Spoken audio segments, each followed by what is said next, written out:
नमस्कार दर्शक बंधु अचुस्मिता किचन रे आपण समस्त को बहुत बहुत स्वागत। आज मु आपण मान सहित शेयर करी गोटे सागर रेसिपी मूला साग भजा। यह बनवा बहुत सहज एवं बहुत जल्दी बनी जाए थाए। आपण मैंने तो विभिन्न प्रकार सागर रेसिपी बनई कि खाई निश्चय, मात्र मो स्टाइल थे मूला साग को बनई कि खाते देखिए बहुत ही भल लगे। भिडटी को प्रथम शेष पर्यंत देखूँ। आशा करुँची पसंद आसो। पसंद आसिले लाइक शेयर और सब्सक्राइब करने को भूलि। चलते ताले स्टार्ट करवा आज रेसिपी।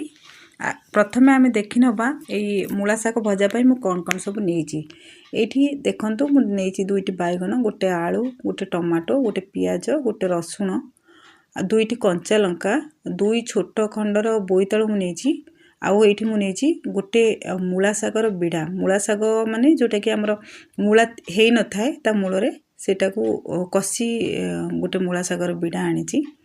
यहाँ बनवे बहुत बढ़िया लगे। प्रथम आम ये सब को छोट छोट कर काटिक नहीं आसवा। ये देखूँ मु बोईतालू, आलू आ बैगन को केमती छोट छोट कर काटी एमती ही सागर छोट छोट कर काटे बहुत भल लगे। आ मुझे नहीं टमाटो को मध्य छोट छोट कर काटिक आनी।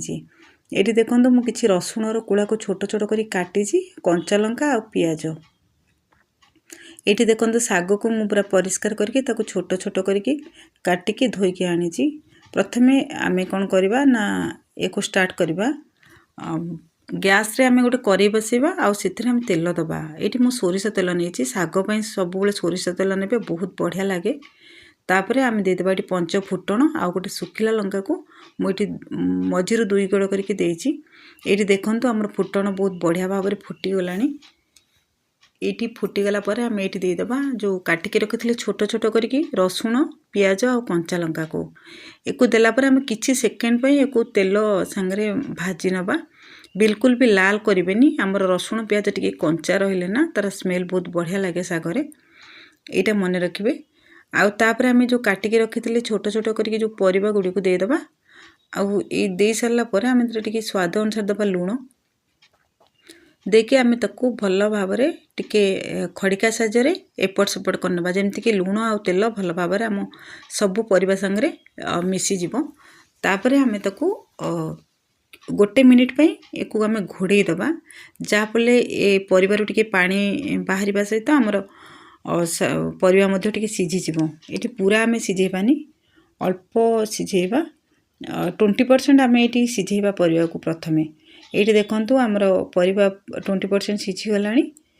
तापरे एबे आम कौन करवा ना जो टमाटो काटिकी रखी ना सेटा को देदेबा। प्रथम टमाटो देला आमर परिबा सिझीबार टिके भल हुएनी, परिबा सिझेनी जल्दी।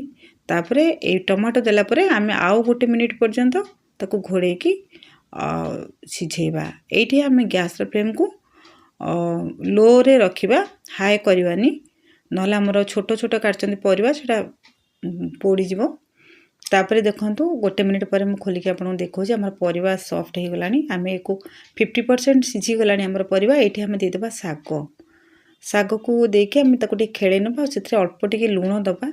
आमर साग आम आगुरी लुण देइचंदी सेटा आम देखिक देबे। तापरे आम ताको गोटे मिनिट में घोड़े दबा। घोड़े देवा फल कौन हम आम सागर सब पानी गुड़िक बाहरी जीव। आउ परिबा मध्य जो अधा सिझीला सेटा सिझीज। तापरे आम आउ बिल्कुल भी घोड़ेबानी। एबे देखो मु घोड़ा खोलिक आपन देखौछि सागर बहुत गुड़े पानी बाहरलानी। आम एक खेले खेले भाजवा, मझे मझे भाजुवा, किसी समय छाड़ी दउथबा। एठी आम गैस फ्लेम को हाई करदबा। आम पानी जे पर्यंत सुखिला न हो जाइए कहीं आम साग बहुत जल्दी सिझी जाए। यहाँ ना बेसी सिझीज भल लगे। ये देखूँ आमर आस्ते आस्ते पानी आमर सुखिला हो गलानी सागरू। एमती आम किसी समय पर्यंत एक भाजवा। यहीपरी आम जिते पूरा पानी सुखिला हो सागरू सेतेबेले आम जानिबा कि आमर साग बनीगला। एबे देखंतु आमर साग रु बिल्कुल भी पानी आउ नाही। आमर साग वर्तमान पूरा बनी जाइए। आपण एमती मो प्रोसेस रे थर निश्चित भाव में बनातु एवं खातु एवं आपण मतामत मो सहित शेयर करंतु। आज पाई रहिली पुणी आसीबी आउ एक रेसिपी नहीं। जय जगन्नाथ।